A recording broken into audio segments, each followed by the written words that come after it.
Thanksgiving Eve edition. This is Lou, and I am joined by a very special guest tonight. We have the one-man revolution, the guerrilla scholar warrior, the Renaissance man for the new dark age. Welcome to Prof. CJ of the Dangerous History Podcast. Hey, Lou, it's great to be with you on the radio, and I guess I feel like I should say something like long-time listener, first-time caller, or something like that. Long-time caller, first-time listener. Yeah, long-time something. So, you've had the Dangerous History Podcast going a little over a year so far, right? Close to a year and a half. Okay.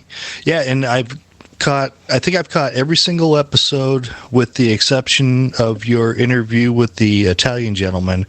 I was listening to it and fell asleep to it, so I'm about halfway through it. Okay. No, seriously, I put on podcasts to fall asleep at night, and I absorb them through osmosis. Yeah, that happens to me sometimes. Not that the podcasts aren't interesting, but, it's just kind of soothing to have somebody talking to you while you're drifting off. Yeah.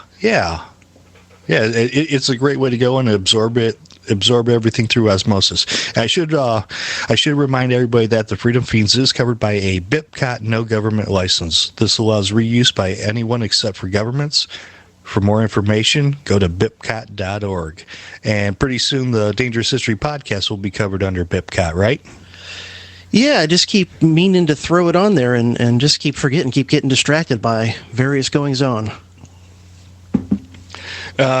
Trust me, I understand that. I get distracted all the time. But anyway, yeah. So let's get to Dangerous History. What exactly is Dangerous History as far as you use it? Yeah, well, I came up with it as the title for my podcast as just the most basic way to describe what I'm doing, or at least what I think I'm doing. I guess I leave it up to the listener to figure out if I'm doing it or not. But I consider something dangerous history if it's something having to do with history that's either a topic or a perspective or both that is dangerous from the perspective of those in power and sort of the institutions of power, and that's also potentially liberating or empowering to the individual. That's what I would consider dangerous history. So it could be a topic that's dangerous because of what it is. A particular story in history that few people know that might change the way they see things, the way they look at the powers that be, including the state.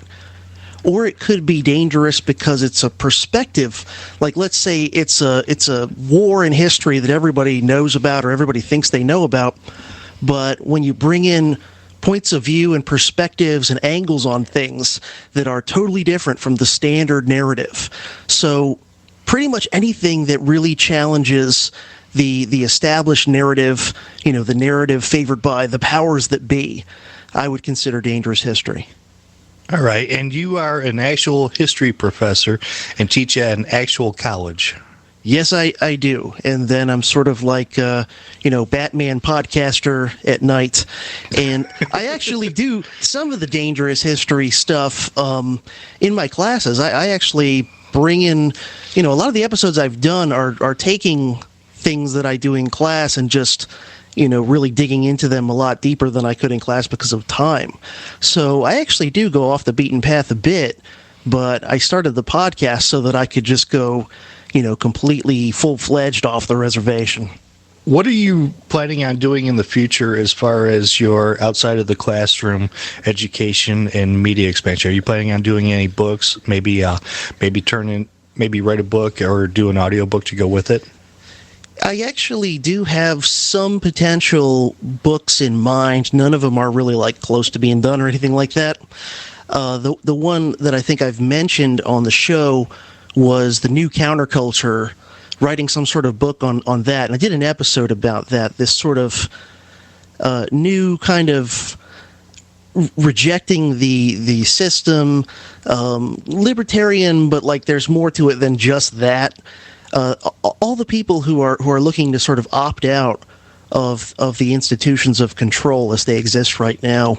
I consider that to be like a new counterculture, and so that's something I've toyed with the idea of writing a book on, and I have like notes and things accumulated for that, but still got a long way to go towards completion. And then there's some other books, of just history rather than current events that I've kind of got in various stages of planning, but. That's a strong possibility down the road. Alrighty. I had a question from a listener about the counterculture. I'm going to have to find it here in my notes somewhere. But okay. Let's get down to the basic taglines. I felt like a boxing announcer introducing you. You actually did an episode on this. And before I go into this, one of the things I really like about your podcast, and incidentally, your podcast has become the new Bad Quaker podcast for me, because that was something that Ben was putting out episodes darn near every day for a while. So my routine when I got home from work was to go to badquaker.com, which you can still go there, and for all the listeners, and I would see what Ben had put up that day. So I did not miss an episode, and I was actively looking for it. But what I really like about yours is just the variety of different things that you have in there. It's not like your specialty is the Revolutionary War and you're doing a 6,000 episode series on it. There's a lot of other things, some of it just being thoughts and ideas and maybe even some theories. But I like to be all over the place. I guess I'm one of those ADD people who, I'm often reading 10 or 12 books at once. Of course, that means it takes me forever to finish any of them. But I like to kind of, dabble all over the place. And one of the things I find is that by studying lots of different things, that then you see connections and you learn things in one field that apply to something else. And I think a lot of people in sort of conventional academia are kind of stunted because they're so specialized. They're in this one little niche where they know everything, but then they're clueless about anything outside that. Okay, yeah, and you did an episode, and I'm not sure if the title was The Guerrilla Scholar Warrior, but if you could explain that in a little bit more detail, because when you did talk about it, I found it really fascinating. Yeah, sure. That's a concept that I sort of put my own modern spin on. It's a concept of what's called a scholar warrior, which goes back to ancient Chinese Taoist philosophy that I'm a big fan of Taoism, and its close relative Zen Buddhism as well. And one of the concepts that you find coming out of Taoist thought is a scholar warrior, and what it means is a really well-rounded person who cultivates knowledge and skill in a variety of fields, so like maximizing your own versatility. And so in that episode you're talking about, I think I first just sort of like went through and talked about Taoism a bit, because a lot of Americans wouldn't have a clue what it is. And then I talked about the scholar warrior concept, and then I talked about the guerrilla scholar warrior concept as sort of my modern spin, because like so many of us, I've got a 9-to-5 job, I've got kids, mortgage, the whole bit, lots of stuff to do. I wish I could spend 15 hours a day studying things, cultivating skills. And, the idea is to really have a variety. So you would be, perhaps a musician, but you would also know how to fight. And maybe you would also, be reasonably skilled at other things, arts or whatever, and also have a depth of knowledge about a variety of topics. But like everyone else, I'm short on time, I'm busy, I'm running around, so my thinking is to just add guerrilla to it, because I've always been fascinated by guerrilla warfare. And what I mean by it is sort of making do with what you have in terms of time and resources. Not all of us have the ability in terms of time and money to like spend all day learning stuff. We got work to do, we got chores to do, whatever. Okay, and then also the Renaissance man for the New Dark Age, and we kind of chatted about this a little bit the other day. What do you see as being the New Dark Age? And we got about 2.5 minutes here. Yeah, I think you actually summed it up way better than I did when we were talking about it. I kind of danced around it and rambled a little bit, but I thought you summed it up pretty well by just saying it's pretty much like the movie Idiocracy. There just seems to be, and it's of course not everybody. There's people that clearly buck this trend. I guess they'd be the new counterculture types, but there seems to be a sort of downward trend among many people these days in terms of basically just being intelligent and aware of what's going on and being plugged in and being intellectually curious.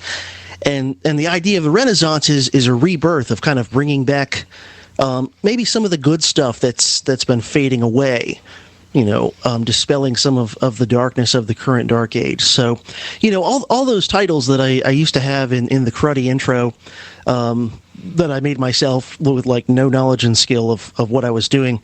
A lot of that stuff I meant kind of tongue in cheek, but I also meant like, that's what I was striving for as far as, the guerrilla scholar warrior thing, the Renaissance man for the new dark age, trying to buck this trend of idiocracy, I guess.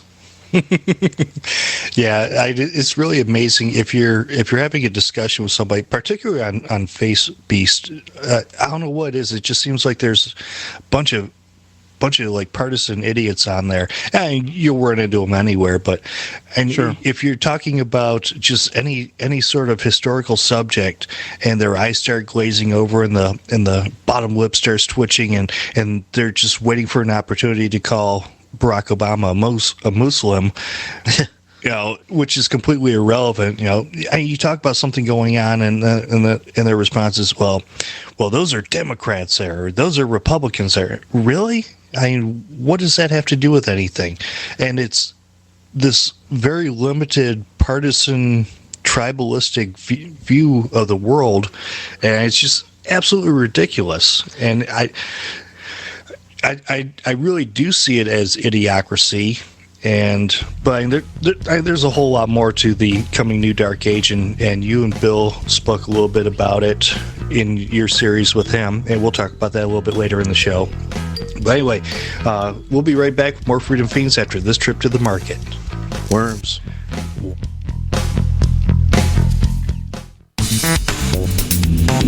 You and the hamster in your brain are listening to Freedom Fiends with Michael Dean and his weird friends.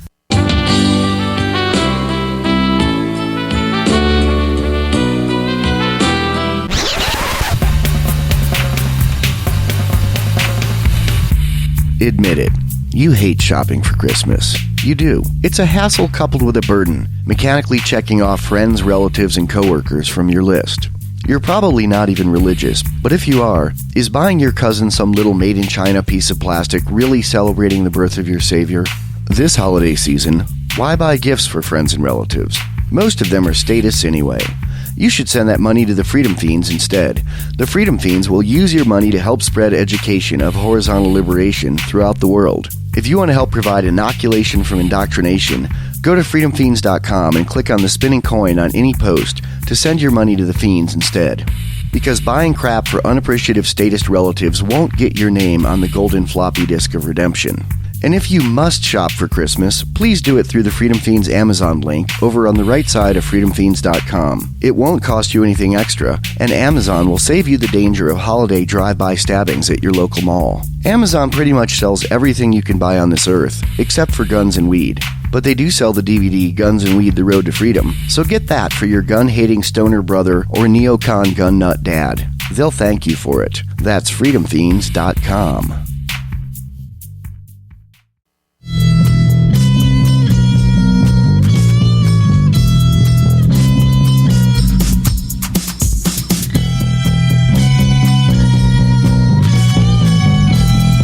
Freedom Fiends.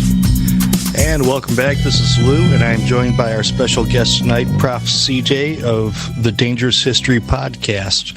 Hey. And you've done podcasts on the collapse of the Bronze Age, I believe it was. A couple different collapses in throughout history, and then you also talked about the Dark Ages too. And what was really involved with all that stuff? Because like when it comes to the collapse of Rome, it didn't happen overnight. Rome didn't collapse in a day, and it had this slow spiraling death roll. Yeah, it's one of those things where, with the benefit of hindsight, you can actually see it coming a long way off, since we know now what to look for, especially those of us who actually have somewhat of a grasp of good economics, non-Keynesian economics. That, I mean, you can see it coming a mile off. Even a few centuries before the collapse was obvious to everybody, you can already look at things like price inflation and just the economy getting increasingly hobbled by taxes and regulations and all that sort of stuff. So it's amazing how, you could see these things coming a mile off. So, you're looking around now and you see a lot of similar patterns. It seems like something's on the way. But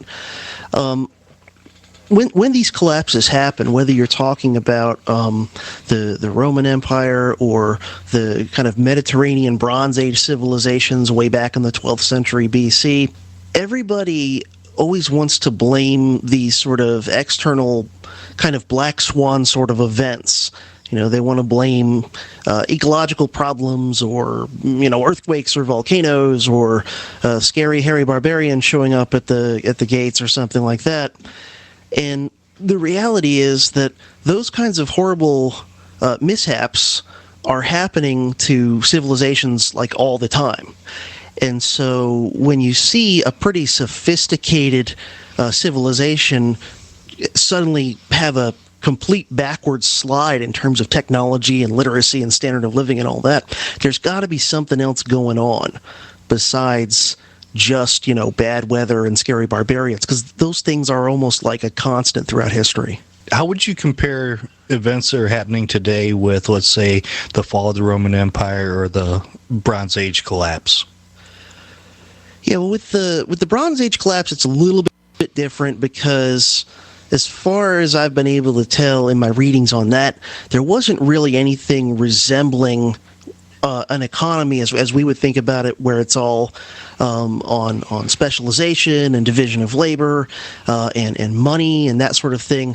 Like trade was very state controlled back during the Bronze Age, and in fact, in most kingdoms, like there was a lot of central planning. I mean, your local king would probably tell you, if you were a farmer, like what to plant and when to plant it. I mean, micromanaging it even worse than the USDA does. So there you've got a very centrally planned situation. Rome's a little bit more analogous to us in terms of its economy, because you do have money, you do have long-distance trade and specialization and all that. And so you've got a somewhat comparable situation going on, where over time the Roman state keeps wanting to pay for more war and more social programs simultaneously. And they just want to keep expanding their territory, their military. All this requires more bureaucrats to run everything. They cost money too. And so Rome eventually hit on the ancient version of having the Fed print money. The ancient version of having the Fed print money is to take silver coins and basically dilute them with like tin or something worthless like that. So they're doing the old-fashioned version of money printing, and it has similar effects to what it does today. It drives up prices, it causes all sorts of dislocations throughout the economy, and then the politicians do what they usually do, which is blame everybody but themselves for the fact that prices are going up. And they respond with, price controls, draconian price controls. The Emperor Diocletian was famous for this. And then, of course, people will dodge those. There'll be black markets. Oftentimes it's the only way to get stuff. And then they'll respond with draconian punishments for that, anti-hoarding laws. And it just strangles the economy. It really strangles the economy. And eventually you end up in a pretty bad place for everybody as far as standard of living goes. So as far as like the Bronze Age collapse, that was more Soviet Union, and then as far as collapse of the Roman Empire, that's more 20th and 21st century America then. Yeah, I think that's a good analogy. All right, we'll be back. More Freedom Fiends after this trip to the market.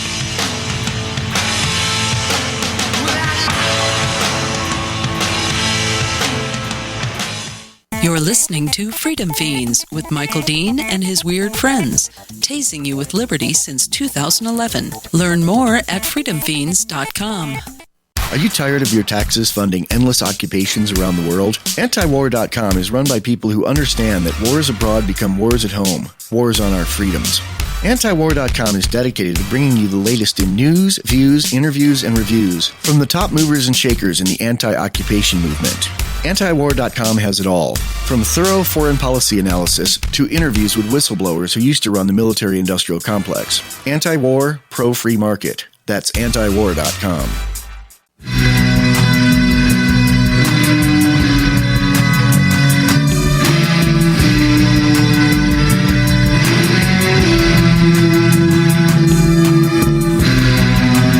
Freedom Fiends.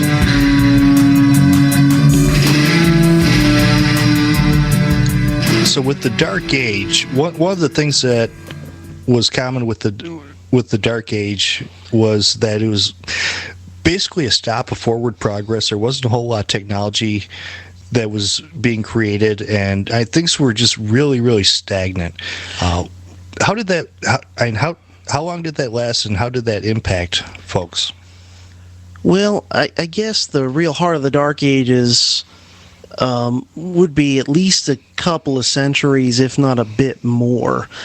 People oftentimes will talk about Charlemagne having a little bit of a renaissance kind of during his time period, where things went forward again for a while, and then they kind of seesawed back and forth for the remainder of the Middle Ages. But you had at least a few centuries of initially progress and material comfort and all that actually goes backwards dramatically, and then is kind of stagnant, and then takes its sweet time catching back up to what it was, when the Roman Empire was still, more or less intact, and the Roman state wasn't being too much of a predator on the economy.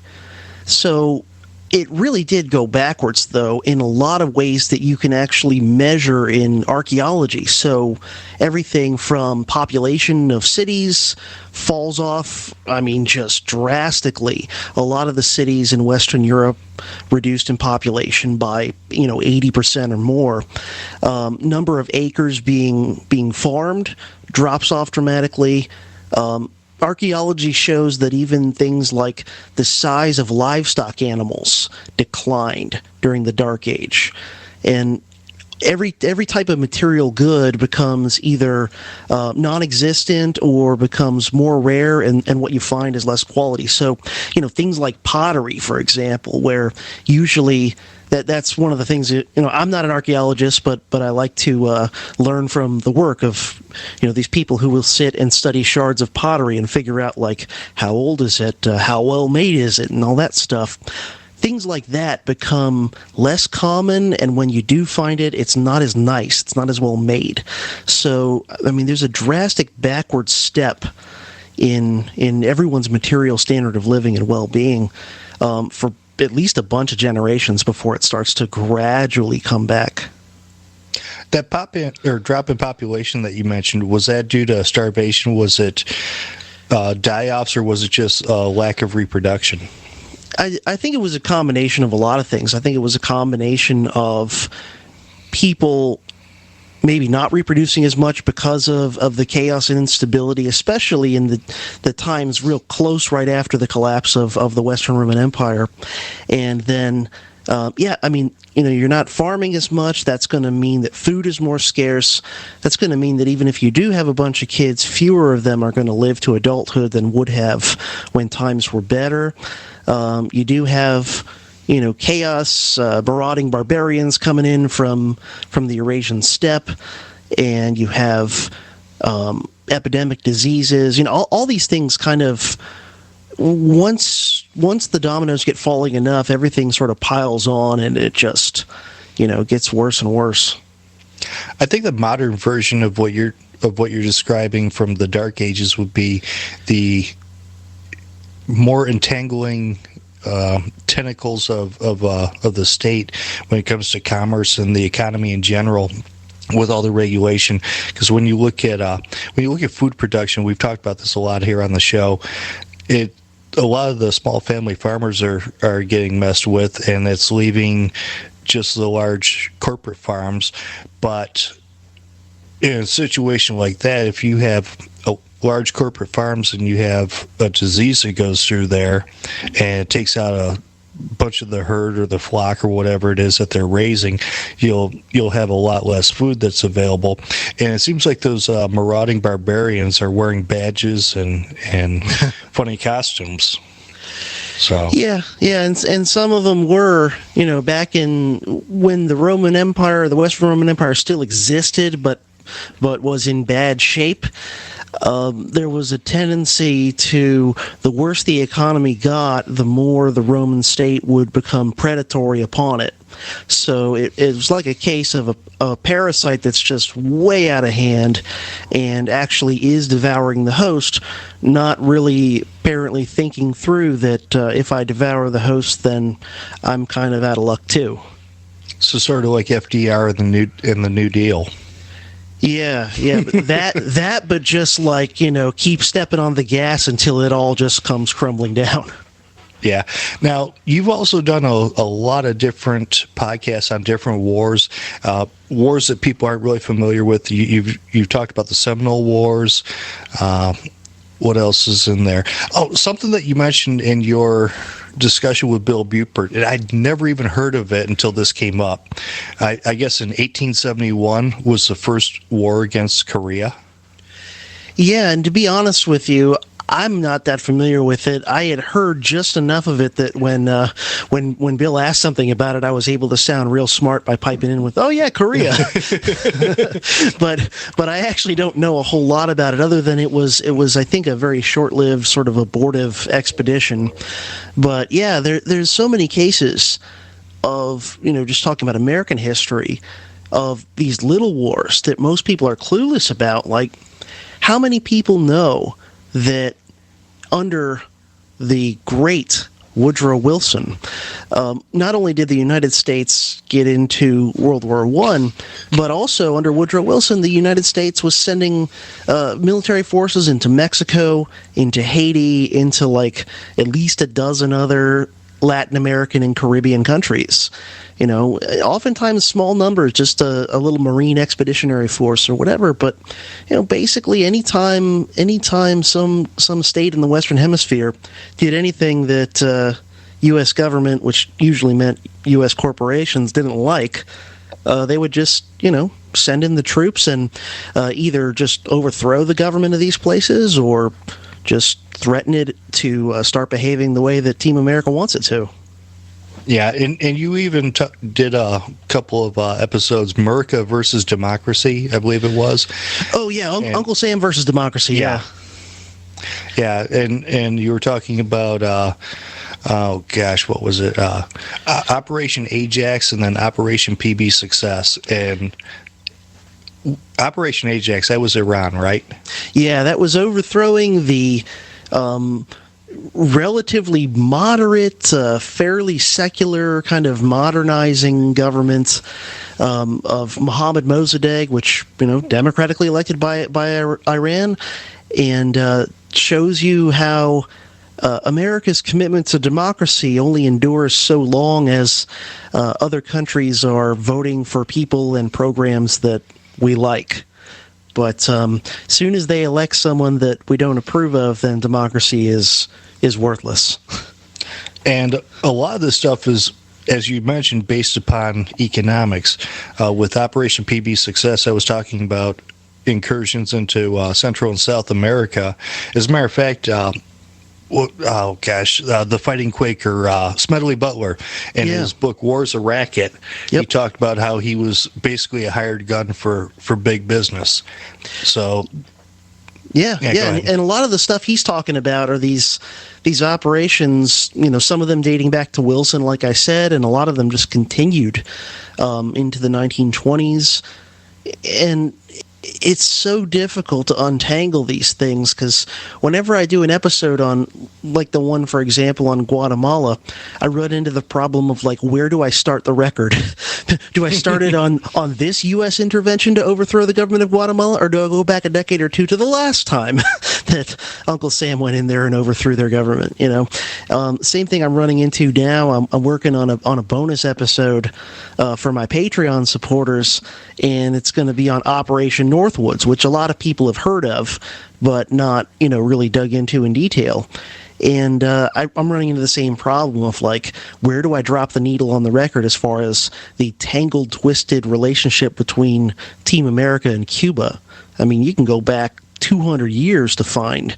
I think even Thomas Jefferson had a little bit of a covetous eye cast towards Cuba for a while. Yeah, it's funny. I know a lot of Marines, having been in the military, and they all know who Smedley Butler is. They know him as the most decorated Marine, if not military person of all time. But very few of them know about his little book, War is a Racket. Very few have read it. And this is just not something that they talk about in Marine Corps boot camp. No, but it is something that I have my students read in my U.S. history classes, and I get a lot of veterans coming through my classes, on GI Bill money and so on, and it's amazing. I would say about 90% of the time that a veteran in my class is, like, very, very much in agreement with what Smedley Butler has to say. And a lot of times when we're discussing War as a Racket in class, the veterans will chime in with personal anecdotes of things that they saw or that they did that fit with what Smedley Butler talks about in War as a Racket, as far as, like, all the waste, the obvious profiteering taking place, the shoddy goods, the goods that are not helpful but keep getting ordered anyway, all that stuff. Yeah, it's really amazing because, as I said, I've talked to a lot of veterans, and a lot of them, they understand the whole racket thing, and they say the same things that you're talking about right there. But for some reason, most of them just can't go all the way to completely admit that the war that they fought wasn't about American freedom. It was a lie. It was a armed robbery writ large, and I don't know. I just wonder, how do you get past that final hurdle with them? Yeah, well, it depends. I've actually had a fair number of veterans come through my classes who, there have been a few exceptions, but they seem, many of them, to be very receptive to a lot of the ideas and points of view and perspective on history that I'm sharing. Like, a lot of them end up loving my class and taking a bunch of different classes with me. And I mean, by the end, I don't know if they're all card-carrying anarchists or not, but by the end, a lot of them are really, lean in that direction, it seems like to me anyway. It's only a small percentage I've had who are the ones who are just, the unrepentant Team America cheerleaders. All right, we'll be back with more Freedom Fiends after this trip to the market.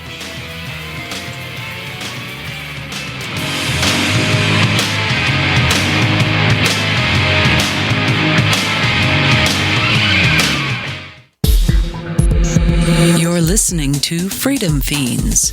Go to freedomfiends.com to help keep it drone-proof. Are you tired of governments murdering people around the world? Stop using their money. There is an alternative. Bitcoin is a stateless free market non-political currency. Bitcoin cannot be inflated or controlled by any government. By using their money, you are helping the state. Stop doing it. You have an incredible alternative available now. Learn it, use it, spread it. Get started with Bitcoin at bitcoin.com. That's bitcoin.com.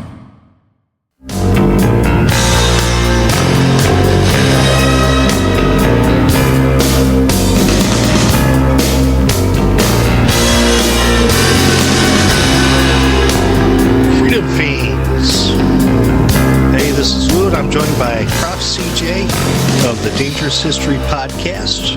Hey. So as far as your brand of dangerous history, because I know you you go over the stuff that is not typically taught in the government indoctrination gulags. For example, you probably don't talk about what a great humanitarian Abraham Lincoln was, or just any of the other dogmatic nonsense that goes along with it. How's the reception of your students been when they hear stuff that's contradictory to what they've been taught while growing up? It's hard to say, because sometimes they're a bit poker-faced and you don't know for sure. Sometimes you can tell, though. Sometimes you can tell that they're not taking it well. And I always try to emphasize that, hey, I'm just trying to share as much, true stuff with you in the semester I have, kind of like trying to do some cult deprogramming in a hurry. I'm trying to share as much stuff that I wish when I was 18 somebody would have told me, so that I wouldn't spend a bunch of years believing a bunch of stuff that's not true and wasting a lot of time and mental energy, chasing after ideals and things that aren't even real. But some of them, by the end, I don't know if it's that the Stockholm Syndrome kicks in or what, but some of them by the end of the semester are quite grateful that I've kind of, blasted them with enough red pill doses to wake them up. That Matrix metaphor, it's so cliched, but it really is true. I mean, some people are grateful to be woken up, and other people would rather have you just, keep slipping them blue pills. Yeah.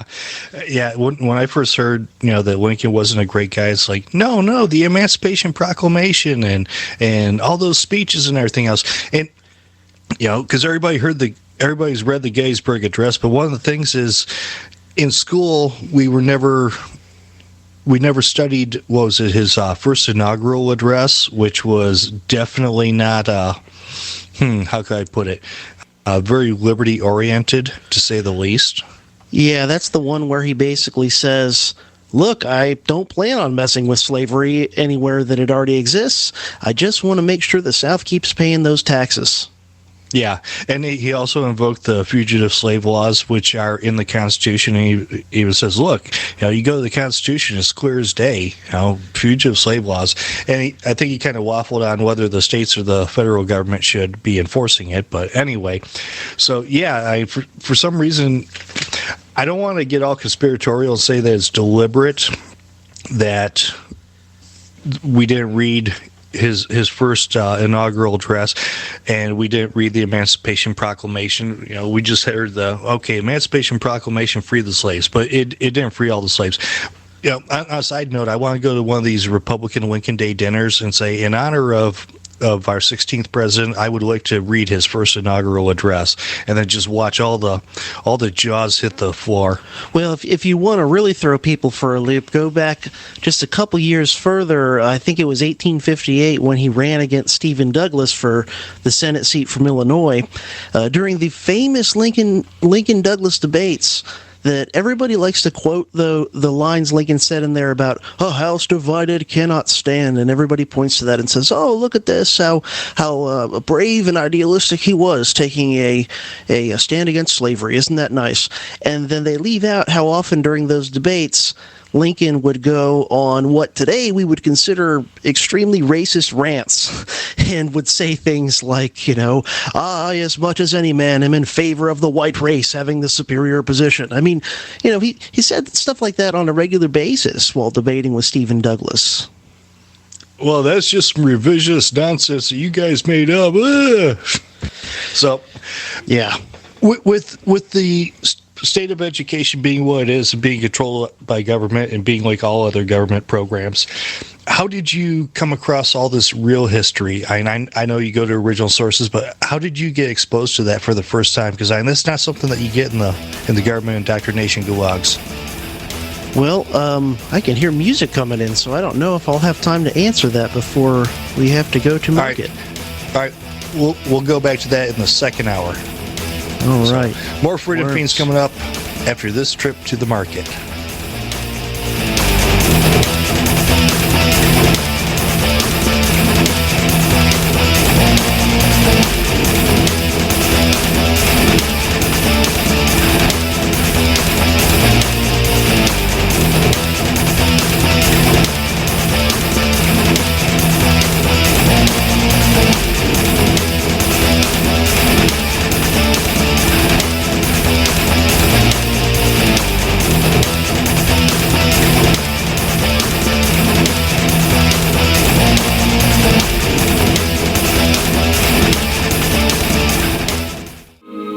Wake up and smell the freedom.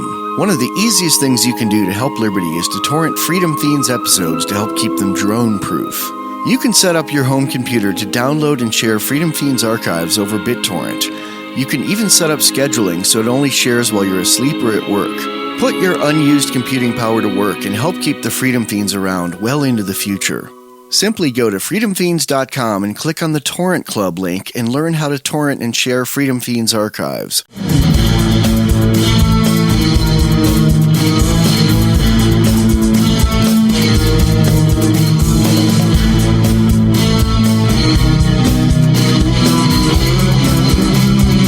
Freedom Feens, and we're back with the second hour.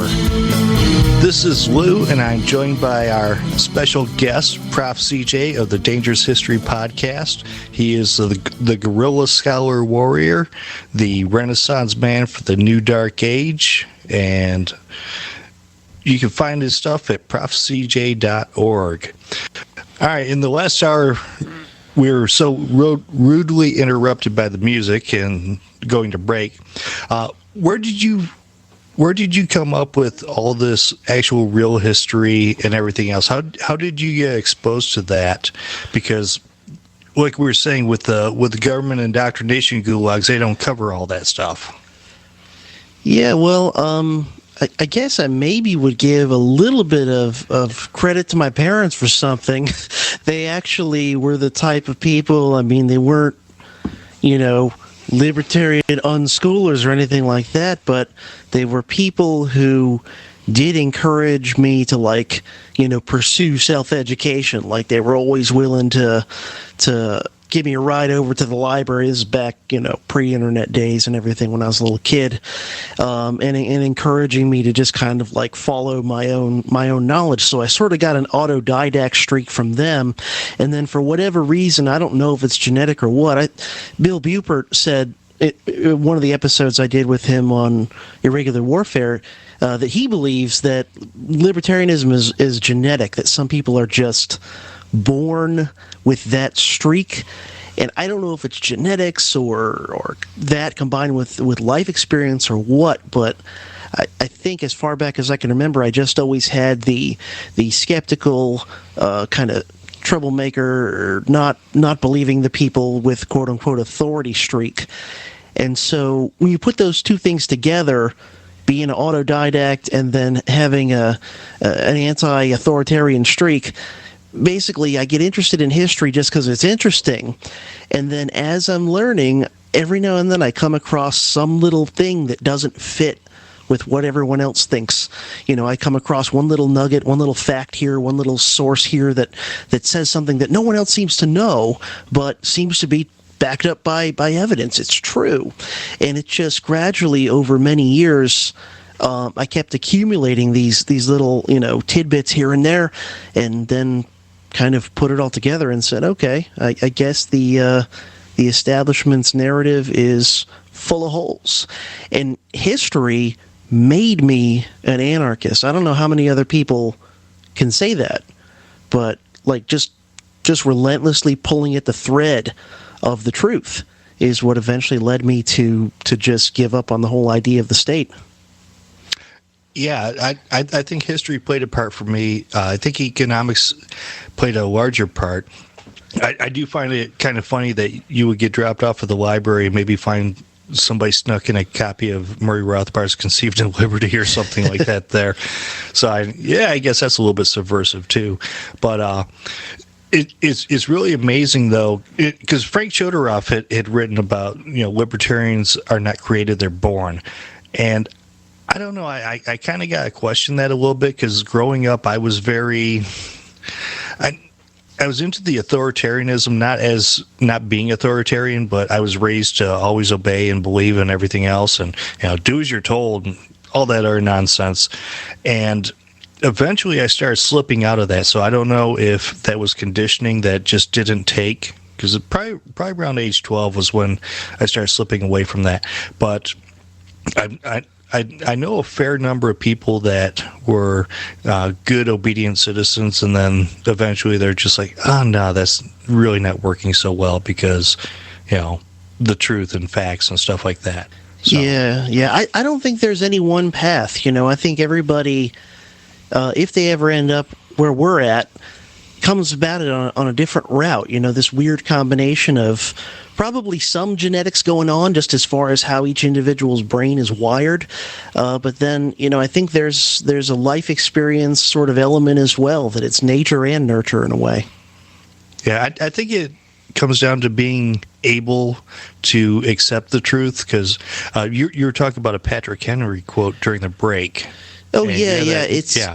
It's one that I've got up on the wall of my classroom, actually, and occasionally if I'm, sharing an unflattering story about, I don't know, some founding father or, heaven forbid, Honest Abe, occasionally I'll point at this one quote I've got up on kind of a little poster thingy I made, and it's from Patrick Henry. It's one of his lesser-known quotes, but it's, "For my part, whatever anguish of spirit it may cost, I am willing to know the whole truth, to know the worst, and provide for it." So that's kind of the approach that I took, is somewhere along the way, I just sort of surrendered to it, to the reality.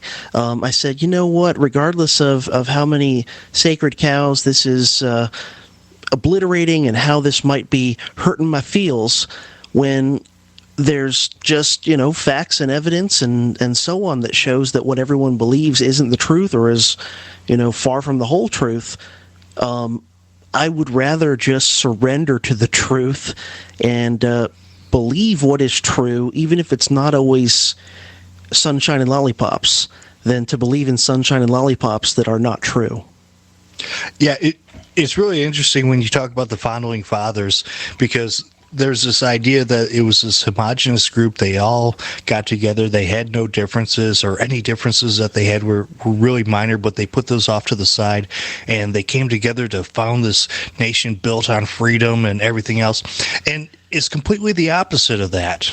And most people have this dogmatic idea that, hey, these special guys, and really, they were just a bunch of power-hungry politicians. And you've covered the Revolutionary War, and then also Revolutionary Aftershocks. And then also in your Heroes and Villains series, you've talked about the most recent villain was Robert Morris, one of the founding lawyers. And essentially, it was, and the Constitution was a money laundering operation, or a money grab.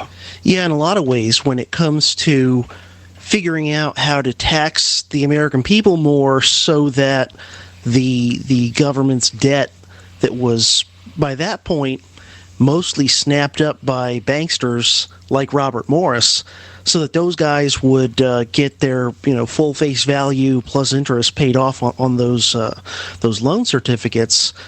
And it's just incredible when you realize that Robert Morris, probably in the top 2 or 3 most important founding fathers, really, and yet he's one of the least known to the general public, and even people who are pretty knowledgeable about history. They don't know almost nothing about Robert Morris. If they do know anything, they're like, oh yeah, wasn't he sort of like the finance dude who kind of helped fund everything? And he was like almost the president, really, in the last 2-3 years of the American Revolution. He was like the finance czar of the Congress, and with that job came power that's just incredible, that people are just clueless about who he was and what he was really up to. So that was why I did that episode, because there's just this gap, this one founding father who's sticks out even above the rest. And in a lot of ways, he's kind of the guy behind Alexander Hamilton, too. Yeah, and Alexander Hamilton, and you and I were talking about this last week, and then also Tom Woods just recently had an episode on him. Ultimately, had he stayed out of politics, he might not have been such a bad guy. Yeah, I mean, when you look at his early life, he had made something of himself. He was a self-made guy, born in very, very humble circumstances, and apparently had a genius for business. But then, of course, he eventually goes to the dark side of politics. And I think there's a lot of people like that in history that seem like they're really cool guys until they decide to put on the ring of power, and then they suddenly turn into monsters. Yeah. Now, one of the things that you covered, and this is something that most people don't think about, regarding the American Revolution, it actually started in 1775, and in 1776, when the Declaration of Independence had its magic words scribbled on it, and people signed it and everything else. Ultimately, that was just the politicians chasing a trend and trying to take credit for it. Okay, looks like we lost CJ. But anyway, yeah, what he had discussed in his podcast was that there were a number of incidents where people were rebelling against the crown, and they were basically engaging in disobedience and civil disobedience. For example, you had the Boston Tea Party, and much contrary to what people normally believe, it wasn't well received by the people of Boston. The Sons of Liberty were kind of pariahs over it, and it wasn't until the aftershocks, the response of the British Crown and the soldiers and everything else, that were going out and doing reprisals against the citizens, that the Sons of Liberty actually gained a little bit of support, and then actually it turned into wide support, and that's part of what helped to launch the revolution itself. Are you back, CJ? I am back. All right. All righty. The internets are having fun. Yeah. So yeah, I was just talking about the Boston Tea Party and how the Sons of Liberty were not very popular over it, and it was the reprisals that got them going. But anyway, in the revolution basically started in 1775. So if you want to add a little something to that, go ahead. Yeah, that was where the fighting broke out. That was when the people, especially in kind of the area of Lexington and Concord, in small town rural Massachusetts outside of Boston, that was when the people took up arms and started to shoot at what were the soldiers of the government under which they had all grown up as subjects of the British Empire. And there was nobody, when the fighting broke out in 1775, there was nobody in Philadelphia or any place else that was ordering these farmers, these average people, to do it. They were making the decision on their own. They were leading themselves. Well, let's take it a little step further. I'm going to get a little seditious here, but the redcoats were actually fulfilling the role of law enforcement in the colonies. So the redcoats were actually cops, and you didn't have a heck of a lot of people screaming "Red Lives Matter." Yeah, good point. All right, more Freedom Fiends coming up after this trip to the market. Worms.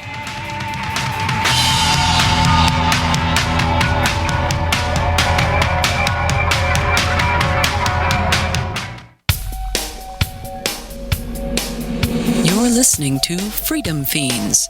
So much truth, it hurts. Hey, there's some Squiggles from Death Clocks, and you're listening to the Freedom's Fiends on the radios. And I guess it says worms now, so there you go.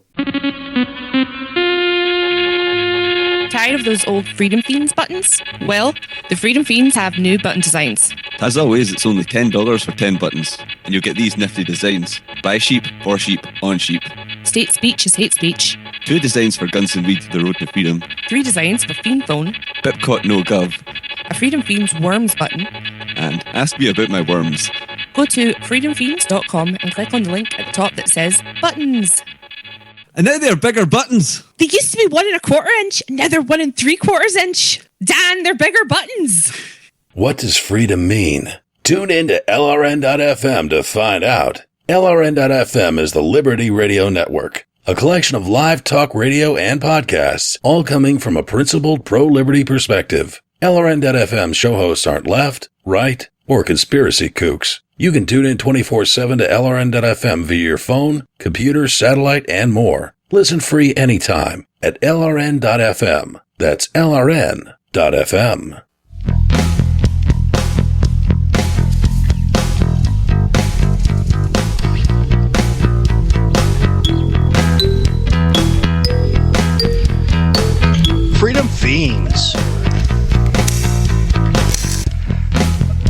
So going back to the ratification of the Constitution, most people have this idea that it was these great men getting together and creating this more perfect union and all that other nonsense. And essentially it was a coup. And we talked about this a little bit in the last segment, but essentially it was a money grab with the power to tax and then also to pay off the war debt. If you could go into a little bit more detail on that, that'd be nice. Sure, yeah. The Articles of Confederation didn't give the central government any power to tax. They basically could ask the states for contributions, and if the states didn't want to or didn't have the money, there was nobody going to come invade them if they didn't chip in. So you had a lot of war debt that was not likely to be paid off at full face value. So people who were heavily invested in that wanted that to get done, wanted to have a central government that could tax more. And then there were people who didn't even have a financial stake personally, but who just were already that early just inculcated with nationalist ideology. I found some good stuff, some good serious scholarly history articles about this when I was researching for the Robert Morris episode, that basically, even while the Revolutionary War was still winding down, Robert Morris, Alexander Hamilton, James Wilson, handful of other guys who later get known as the movers and shakers of the Federalist faction who got the Constitution written and passed, they were sort of already scheming, even before the Revolutionary War was over, about various ways to try to get a more centralized, more powerful federal government in place. And some of them stood to profit from it personally, but not all of them did. Some of them just simply believed in it ideologically. And of course, George Washington was part of this group too. So in a way, they were sort of scheming for a long time. They initially tried to get their goals done within the Articles of Confederation system, but for various reasons they couldn't. And so eventually they decided to just do an end run around by tossing out the Articles system altogether and making a new one. Yeah, and it's probably not a stretch to say that Shays' Rebellion had played at least a significant part in the constitutional coup of 1787, and then directly led to the Whiskey Rebellion in, what was that, 1794? Yeah, 1794. And Shays' Rebellion is one of those things that most people, if they can even recall it at all, they sort of have a vague idea. Yeah, there was some angry debtors somewhere who didn't want to pay their debts or what have you. But yeah, I mean, that was a pretty serious thing as a portent of things to come and as an excuse for the Federalists to start pushing their ideas more. Supposedly, it was actually Shays' Rebellion specifically that caused George Washington to come out of retirement. He had been, at his home for a number of years ever since the war ended and he resigned his commission. And supposedly it was Shays' Rebellion specifically that caused George Washington to jump into American politics. And, he was a big force behind the Constitution. For a long time, people thought he really didn't have much to do with it directly because he didn't speak hardly at all at the Constitutional Convention. But in fact, he was exercising a lot of power and influence behind the scenes on what got done. And, everybody, including him, expected him to be the first president. And so he was making his preferences known as far as, what powers the presidency should have. Yeah. Now, something interesting that you had discussed in the Revolutionary Aftershocks episodes, with Shays' Rebellion, one of the requirements was that the taxes be paid in hard currency, so meaning silver, and there was no silver available. So if you don't even have silver available, then you obviously can't pay for it, and the government was still expecting people to pay it, even though there was no silver available. Yeah, exactly. The people who were rebelling, quote unquote, in Shays' Rebellion were primarily small to mid-sized farmers, and they were mostly in kind of the western counties of Massachusetts, which were the more sparsely populated, and still kind of semi-frontier in a lot of ways. We don't think of Massachusetts as being frontier, but back then, western Massachusetts was still pretty rough. And so even people who were kind of well off back then would have had a hard time simply finding any gold or silver anywhere available to pay these bills with. And we'll be back with more Freedom Fiends after this trip to the market. Wines!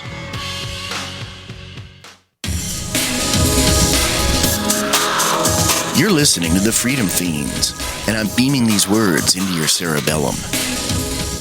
Are you sick of government lackeys who say, you didn't build that? Are you tired of elitists like Barack Obama and Al Gore taking credit for the web while trying to take over the web? Are you disgusted by experts whose concept of the internet is that it's a series of tubes? Take back the free market of computing by encouraging software developers to adopt the BIPCOT No-Gov license. The BIPCOT No-Gov license allows any use or modification except by governments. Go to bipcot.org. That's Bravo, India, Papa, Charlie, Oscar, Tango.org. Are you sick of peaceful people being locked away for victimless crimes? Instead of trying to get out of jury duty, consider taking it so you can do the right thing. A single juror with a conscience can send someone home to their family instead of to a jail cell. If there's no victim, how can there be a crime? And if the judge or prosecutor are keeping you in the dark, what are they trying to hide? You can vote your conscience instead of being a pawn of the state. For more information, Google jury nullification or check out the Fully Informed Jury Association at fija.org.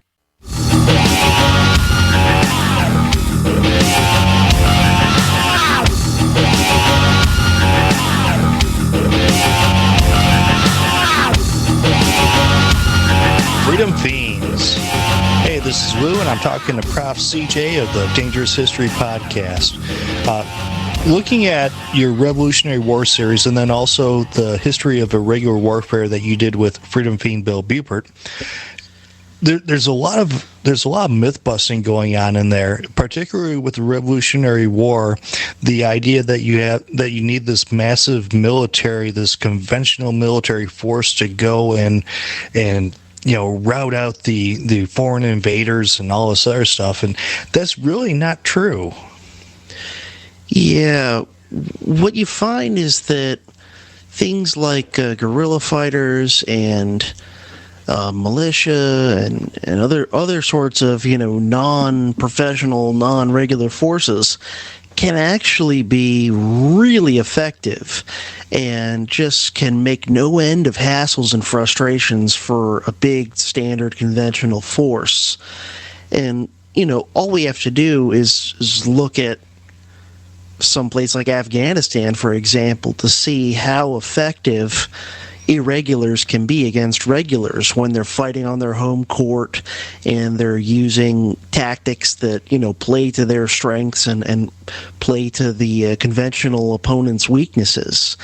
So everybody wants to give credit to the Continental Army for winning the Revolutionary War because the few big battles that the American side won in that war, it's the Continental Army winning those battles. But the militia really was what was just constantly harassing the British military and preventing them from getting anything worthwhile.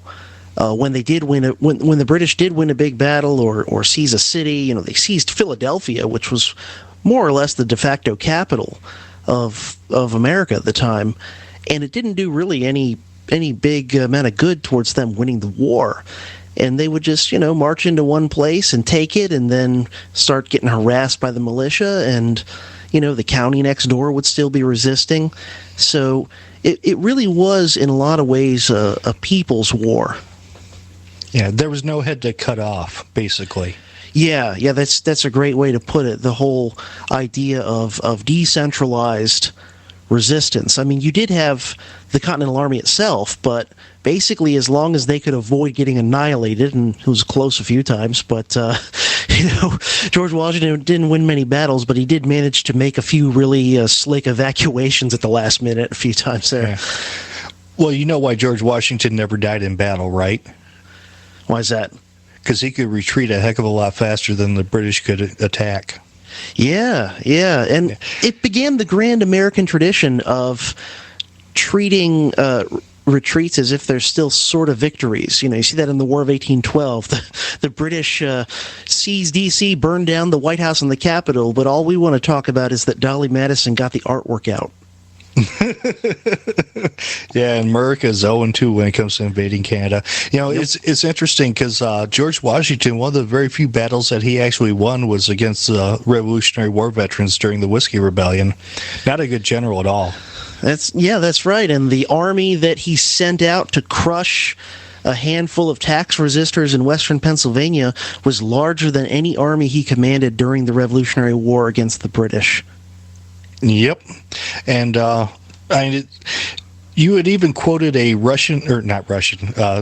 British flag officer, either general or admiral, that said that the Crown's war effort would be a whole lot smoother if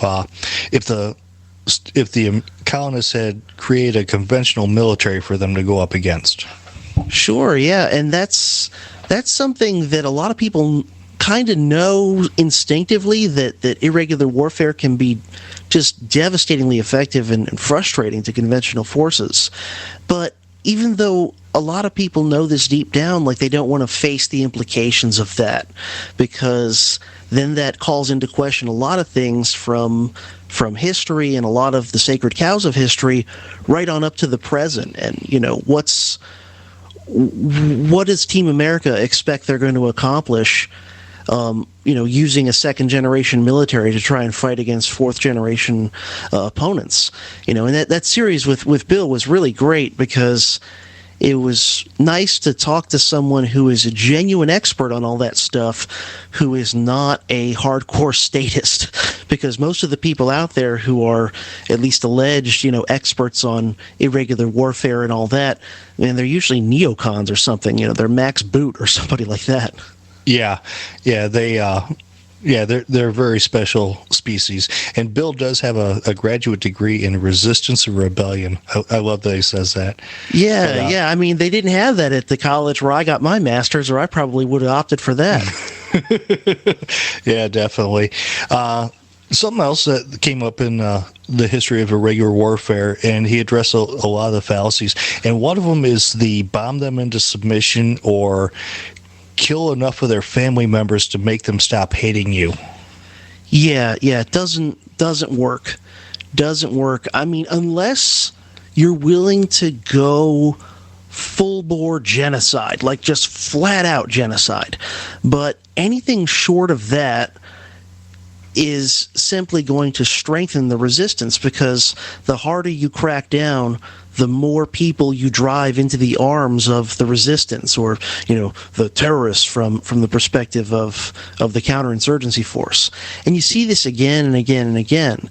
The harder you crack down, the more you strengthen the resistance. You drive more people to join the active resistance, and you also drive a lot of civilians who before were kind of on the fence, maybe were just trying to stay out of it and just sort of live their lives.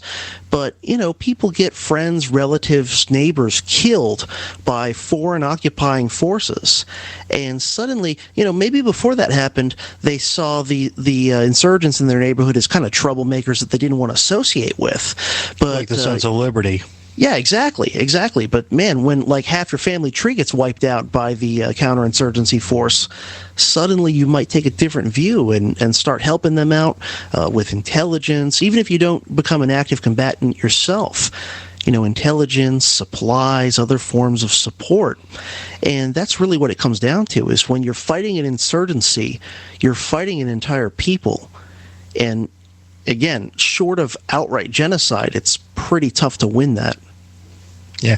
I'd like to move on to some current events, also known as future history. And this is a listener question that I got earlier today. People were asking about the insanity of the Cold War. And if you're going to cover this on your show also, the insanity that is Cold War international relations at some point. And how would you compare the mess of entangling alliances with the events leading up to World War I with the current Middle Eastern crisis? Because the Turks just shot down a Russian fighter jet, and Turkey is part of NATO. Yeah, and that is concerning and that is disturbing, and it shows that the only thing that we learn from history is that it doesn't teach us anything. Because when you well, first I'll just say, when it comes to the Cold War, yeah, I'm going to cover more Cold War related stuff. I might actually do an episode at some point on all the close calls and insanity in terms of nuclear holocaust almost happening repeatedly throughout the decades of the Cold War, and how close. Everybody knows about the Cuban Missile Crisis, but not everybody knows about all the times there were just like stupid accidents and radar malfunctions and things like this that almost caused thermonuclear holocaust. But, or the launch codes being 8 zeros. Yeah, the launch codes were all zeros for like 15 years in the toughest times of the Cold War. So I mean, this stuff is true. America almost nuked itself at least one occasion I'm familiar with. And it was just a simple matter of the bomb didn't go off. But I think it was one of the Carolinas that was accidentally had a nuke dropped on it by an American plane. So yeah, and you can imagine what would have happened, what would have been the response, right? It would have been, we don't have time to investigate and figure out what went wrong. We just assume it's the Russians. But yeah, or Muslims. Yeah, well, today, sure. And looking at the whole situation with Syria and Russia and all of the crazy nonsense of NATO being grown right into the doorstep of Russia, just needlessly provocative, number one. And number two, there seems to be no appreciation that I can glean from any of these so-called leaders that that things can spiral out of control beyond anyone's intent really quickly. If you go back and look at the summer of 1914, when you had this random black swan event that could have just been a little minor thing, the assassination of Archduke Ferdinand, and then things very quickly spiral out of what anyone intended to happen. I don't think any of the crown heads of Europe in 1914 wanted World War I to turn into what it turned into. I mean, most of the dynasties of Europe got overthrown, and some of them lost their heads. The Habsburgs, the Romanovs, the Hohenzollerns, the Ottomans. A lot of these dynasties had been around for centuries, and World War I ends them. And I don't think they would have jumped into World War I the way they did if they knew how it was going to turn out. And my point is just, when you start playing with fire like that, you don't know what might spiral out of control. And you go back and look at World War I, it almost happened several times in the 15 or 20 years before it did. There were several cases where war almost happened between the great powers. So, is this stuff with Syria and Turkey and all that, is this going to be the one that snowballs out of control? I don't know. It doesn't seem like it so far, but it could be. And even if it's not this one, I mean, they keep messing around so recklessly, it could happen. Potentially. I mean, imagine an American plane shoots down a Russian plane or vice versa. How quick could that spiral out of control? Yeah, it's really amazing the number of people that are saying that, well, Turkey's part of NATO, we have to jump to their defense and the entangling alliances. And I'm gonna read a quote here. Yeah, I've read this before, but this is a full quote, and this is an interview with Hermann Goering around the April 18th, 1946, by a prison psychologist. We got around to the subject of war again, and I said, contrary to his attitude, I did not think that the common people are very thankful for leaders who bring them war and destruction. Why, of course not. Or why, of course, the people don't want war, Goering shrugged. Why would some poor slob on a farm want to risk his life in a war when the best that he can get out of it is to come back to his farm in one piece? Naturally, the common people don't want war, neither in Russia, nor in England, nor in America, nor for that matter in Germany. That is understood. But after all, it is the leaders of the country who determine the policy, and it's always a simple matter to drag the people along, whether it's a democracy or a fascist dictatorship, or a parliament or a communist dictatorship. There's one difference I pointed out. In a democracy, the people have some say in the matter through their elected representatives, and in the United States, only Congress can declare war. Oh, that is all well and good, but voice or no voice. You're listening to the Freedom Feens, an invigorating alternative to those other shows. When you shop online, please do it through the Freedom Feens Amazon link over on the right side of freedomfeens.com. It won't cost you any extra, and the Feens will get a little taste from Amazon, and Amazon will save you the danger of drive-by stabbings at your local mall. Amazon sells pretty much everything you can buy on this earth, except for guns and weed. But they do sell the DVD Guns and Weed: The Road to Freedom. So get that for your gun-hating stoner brother or neocon gun nut dad.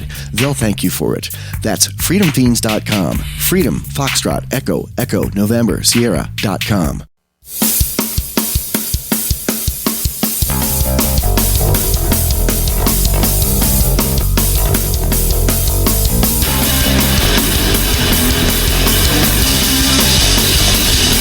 Welcome back to the Dangerous Fiends Freedom History Crossover Show. Before we went to break, I was reading the Hermann Goering quote, and I just want to finish it off. The people can always be brought to the bidding of the leaders. That is easy. All you have to do is tell them they are being attacked and denounce the pacifists for lack of patriotism and exposing the country to danger. It works the same in any country. And I think with all the reaction to the recent Paris attacks, and then also with what's going on in Syria and the Russian jet being shot down, I don't know. I see this death march towards oblivion. Yeah, it's definitely a possibility. I mean, is this going to be the one? I don't know. But it certainly looks ominous. Yeah, definitely. And people have this idea that, you know, these great leaders that we have, I mean, the Constitution confers both authority and capability, and by virtue of getting an election and having the magic swearing in ceremony, that these leaders have these special capabilities, and it's really not the case. And I don't really see World War III as being the cunning, calculating decisions of the New World Order, lizard people gonna enslave all, you know, what's left of humanity. I really see this as a bunch of idiots that are really in over their heads and have absolutely no clue what they're biting off. Yeah, you got a bunch of people who drink their own Kool-Aid, in a way. You know, they read their own hype and believe it, and they think that they're special and magical because they won some popularity contest called an election and had a magical ceremony called a swearing in or whatever. But there's a lot of reason to suspect that not only are your average leaders morally below your just general run-of-the-mill person, but they're intellectually below as well. There was a study a few years back where they quizzed a whole bunch of just random Americans on sort of basic American history and economics and things like this. And as you would expect, the average Americans did terribly. But then they gave the same test to a group that just consisted of elected politicians, and the elected politicians did significantly even worse than just the random group of average regular people. I think, you know, maybe the regular people did like a 58% on average, and say the politicians got, you know, 20% lower than that on average. So they're less competent than we are, as flawed and imperfect as we are. They're not better. They're actually worse. Yeah, well, it's a whole cult of personality. I want to get in one more listener question before we end for the night. I think this may have been Merrick. I would like to hear his thoughts on the new counterculture movement, which largely embraces some form of anarchism or voluntarism, and how it can effectively use history as an educational tool when talking to statists. I know he did an excellent show on counterculture, but many of your audience may not have heard. So, yeah, that was a very good episode. But how do you think the new counterculture movement is going to be working? Yeah, it's an interesting thing because on the one hand, it's a very hopeful sign. When you look around, there's certainly more people than ever before who are talking about these ideas and who are even like making some changes to their life to opt out of the system and to have more personal freedom in their daily life. But then on the other hand, it is a small minority. So kind of balance optimism with pessimism, I guess. On the one hand, there's some great stuff going on. There's some great people doing wonderful things as far as all this goes. But on the other hand, there's still a heck of a lot of people who are just completely asleep at the wheel and clueless, and are not only are they not trying to maximize their personal freedom, they're going backwards, and they don't even seem to realize or care very much that they are. How it all shakes out in the long term, I don't know. But I do think learning history, learning your stuff, that is an important step, an important tool in trying to persuade other people to think about things differently. All right, well, thank you very much for coming on the show tonight, CJ. It was a pleasure. I look forward to talking to you in the future. And everybody go check out the Dangerous History podcast. The website is profcj.org. That's prof, P-R-O-F, cj.org. And for more Freedom Fiends, go to freedomfiends.com. Happy Thanksgiving, everybody. Worms. Wines.